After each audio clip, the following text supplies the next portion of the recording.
Good morning mga kamarsiladers ko. Ayan po.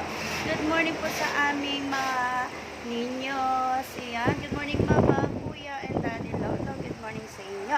Ayan, ito lang po ang aking iaano is Happy Blessed Monday, Lord. God bless. Good morning kamarsiladerette. Ayan.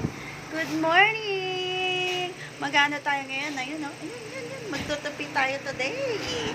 Ayan. Wait lang ha.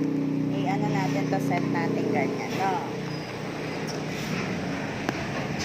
Just nga pala mga kamari, i-ano ko lang po sa inyo. Yung dating account ko nga po pala, ay nahack.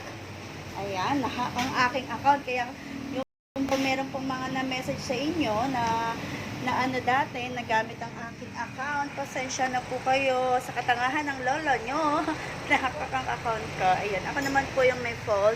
Sa kaya po sana yung mga na-message niya ay hindi mabiktima dahil hindi po nangihingi ng Gcash ang inyong lola para sa inyo. Yun. Ayan. So, lagi pong tandaan na tayo lagi mag-iingat, huwag magbibigay ng OTP gaya ng ginawa ng lola nyong ulirat. Wala sa ulirat. Ayan.